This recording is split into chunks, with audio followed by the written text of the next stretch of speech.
Lyca productions Bhaskaran தயாரிப்பில் super star Rajinikanth, Amitabh Bachchan, Fahadh Fazil, Rana நடிப்பில் DJ Gnanavel இயக்கத்தில் வேட்டையன் அக்டோபர் 10 முதல் உலகமெங்கும் உங்கள் அபிமான திரையரங்குகளில். வேட்டையனின் வேட்டைக்கு ரெடியா?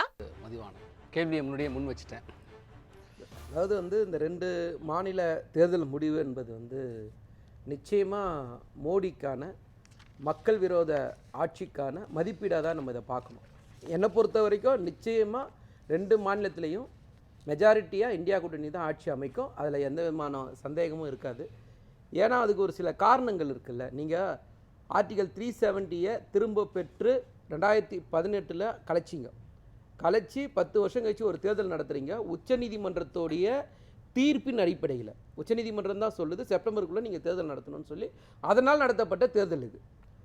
இதே பிரதமர் அவர்கள் என்ன சொல்கிறாருன்னா, ஒரே நாடு ஒரே தேர்தல் சொன்ன பிரதமரால் இன்றைக்கி ஒரு மாநிலத்தோட தேர்தலை தேதியே அறிவிக்க முடியாமல் உட்காந்துருக்காங்க. மகாராஷ்டிராவுடைய தேர்தல் அதுக்கு காரணம் கேட்டால் குழந்தை மாதிரி விழாக்கள் இருக்குது, திருவிழாக்கள் இருக்குன்னு சொல்லிட்டு அதெல்லாம் பார்த்து தானே செய்வாங்க.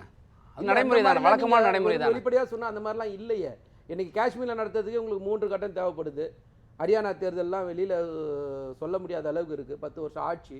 அங்கே நீங்கள் என்ன மக்களுக்காக செஞ்சுருந்தீங்க, எவ்வளோ பெரிய ஆன்டி இன்கம்பன்ஸ் அங்கே இருக்குதுன்னு எல்லாருக்குமே தெரியும். அங்கே வேளாண் சட்டமாக இருக்கணும், இல்லை அக்னிபாத் திட்டத்துக்குலாம் எவ்வளோ பெரிய போராட்டம் நடந்தது. அதிகப்படியான போராட்டம் அக்னிபாத் திட்டத்துக்கு நடந்ததில் பீகாரும் ஹரியானாவும் தான். நீங்கள் வேளாண் சட்டத்தில் அதிகப்படியாக பாதிக்கப்பட்ட விவசாயிகள் அதிகமாக கொண்ட மாநிலம் ஹரியானா தான். நீங்கள் லக்கிம்பூர் கலவரத்தை பற்றி யாருமே மறந்துருக்க மாட்டாங்க. அந்த மக்கள் பாதிக்கப்பட்ட மக்கள் பக்கத்தில் எந்த இடத்துலையுமே பிரதமர் அவர்கள் நிற்கல. ஒரு காரை விட்டு ஏற்றி கொள்கிற அளவுக்கு தைரியம் யாருக்கு வருது? விவசாயிகள்லாம் நீங்கள் எந்த அளவுக்கு நீங்கள் மதிச்சிருக்கீங்க? இந்த நாட்டுக்கு பெருமை சேர்த்த வீராங்கனைகளை நீங்கள் என்ன மரியாதை கொடுத்தீங்க அப்படின்ற ஒவ்வொரு கேள்விக்கும் இந்த நாட்டுடைய பிரதமர் பதில் சொன்னாரா? சரி, நான் கேட்குறேன், போன முறை இதே ஹரியானாவில் தேர்தல் நடக்கும்போது எத்தனை முறை பிரதமர் போய் தேர்தல் பிரச்சாரம் போனார்? இன்னைக்கு எத்தனை முறை போகிறாரு? காரணம் என்ன? அவருக்கு முன்னாடியே தெரியுங்க 2 தோற்றுருவோம்ட்டு.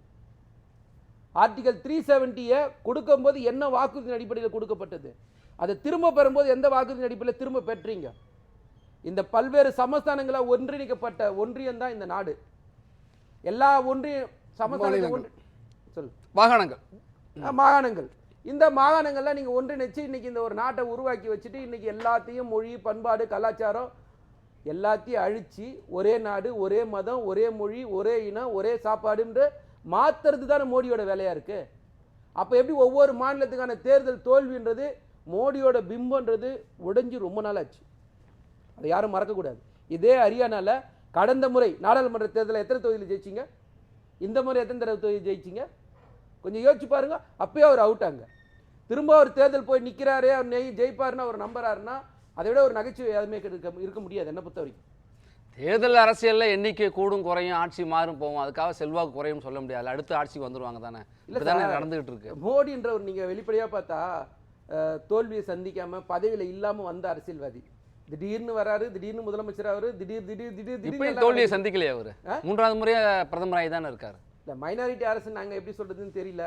40 மார்க் வாங்கினா பாஸு, 39 மார்க் வந்து நீங்கள் ஆட்சி அமைச்சிருக்கீங்க.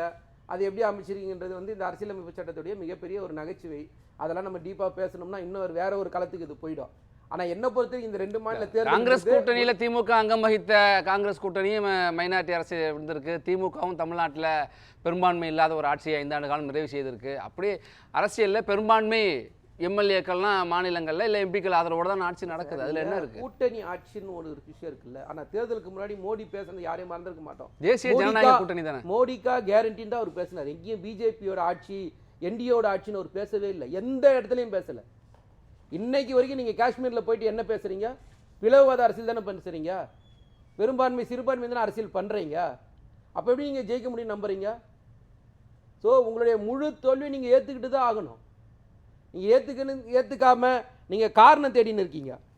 அங்கே ஒவ்வொரு இடத்துலையும் நீங்கள் இந்த ஆர்டிகல் 370 திரும்ப பெற்றதுக்கப்புறம் நடந்திருக்க தீவிரவாத தாக்குதல் பற்றி எங்கேயாவது பிரதமர் அவர்கள் பேசுகிறாரா?